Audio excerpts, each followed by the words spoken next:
Welcome to this explainer! Today, we're decoding something that is just absolutely fascinating. We're going to look at how a really ancient philosophical framework is literally revolutionizing the way we route and process complex problems through modern multimodal AI systems. We're talking about an architecture known as the asterisk. So let's just jump right in with a pretty foundational question. What if we stopped treating AI like some sort of infallible, all-knowing oracle and started treating it as a flawed but highly specialized cognitive instrument? Because, we often expect a single AI model to just know everything. But the reality? Every single model out there highlights specific structures of reality while completely obscuring others. It's like looking through a keyhole. There's a great quote from the collaborative AI podcast Accord that hits the nail right on the head here. No single algorithmic framework contains the entire terrain of reality, right? So to actually get a grip on really complex issues, we've got to totally abandon this platform tribalism, the endless arguing over whether Google, Meta, or OpenAI is the ultimate winner. Instead, what we really need to do is build a cooperative routing intelligence. Think of it as putting together a true parliament of perspectives. Okay, so here's our roadmap for today. First, the Parliament of Perspectives. Second, decoding the asterisk matrix. Third, mind, hierarchy, and resonance. Fourth, polarity, rhythm, and systems. Fifth, generation and ultimate synthesis. And finally, number 6, the human external scout. All right, let's kick things off with Section 1, the Parliament of Perspectives. So what exactly is this Parliament of Perspectives? Well, it's a framework that completely throws out the idea of platform dominance. Instead, it treats all these diverse AI architectures as collaborative, specialized lenses that we use to triangulate our collective understanding. So instead of asking which AI is the smartest, which, let's be honest, is kind of a fundamentally flawed question anyway, we should really be asking which AI sees exactly what the other ones are missing. It really helps to think of these different models as totally different cognitive instruments. For instance, Gemini. It functions as a constraint modeler, super systems-oriented, right? But it's vulnerable to contradiction overload. Then you have Copilot, acting as a policy translator. It's fantastic for multi-perspective translation, but man, it can really suffer from context saturation. And then there's Meta AI. It serves as a mechanisms expert, making these brilliant lateral analogical jumps, but it tends to hit architectural opacity when pushed.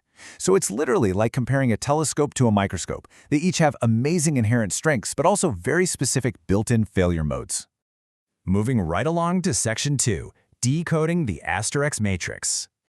Enter the asterisk. This is the 7-axis hermetic routing matrix, and it is just brilliant.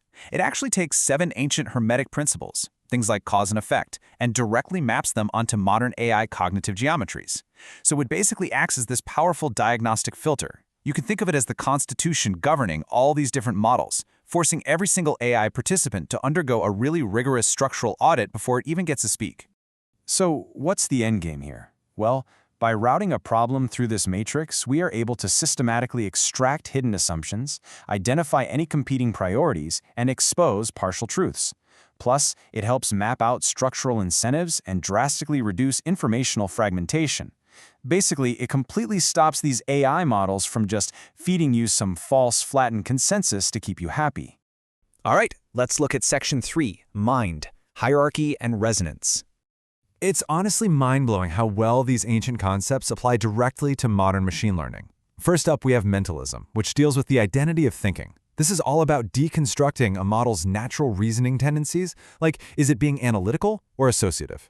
Next is correspondence, which establishes a rigid epistemic hierarchy matrix. That lets us triangulate data across different levels to extract real predictive value. And then there's vibration, or resonance, which scales the linguistic resolution so it actually makes sense for varied audience levels. Let's actually unpack that correspondence axis for a second, because it is absolutely crucial. To resolve things like AI hallucinations or messy contradictions, this hierarchy dictates a very strict order of truth. At the base, level 1, you have ground truth, real-time sensor telemetry and actual physics. And here's the rule. Level 1 must absolutely always override level 4, which is just conceptual language synthesis. Basically, if the physics say one thing and the language model says another, the physics win, every single time. Okay, moving on to Section 4, polarity, rhythm, and systems. Now we're getting into the dynamic forces. First, polarity. This introduces adversarial stress testing to really analyze the source of any divergence between models. Then rhythm. This looks at feedback loops to identify the behavioral shape of cyclical patterns. And finally, cause and effect. This is where we do systems-level feedback loop analysis to pinpoint exactly where multiple design constraints unavoidably collide. So together, these three axes are what allow the system to map out those hidden structural incentives and really isolate the tough trade-offs. What's super interesting here is how the polarity axis perfectly handles it when models fundamentally disagree. You just have to ask, is this a fact-based conflict? Because if it is, we mandate external verification from those level 1 empirical senses to resolve it. But if it's a value-based conflict, we don't try to force some fake watered-down compromise. Instead, we use meta-reasoning to explain those differing priors, and we present both as completely valid, distinct lenses on the exact same issue. Section 5. Generation and Ultimate Synthesis. And that brings us to the 7th axis, gender, or generation, which is all about synthesis. Think of this axis as the engine of dynamic expansion. It's built on this core axiom that your AI roster has to be an infinite, constantly evolving ecosystem, definitely not a closed loop.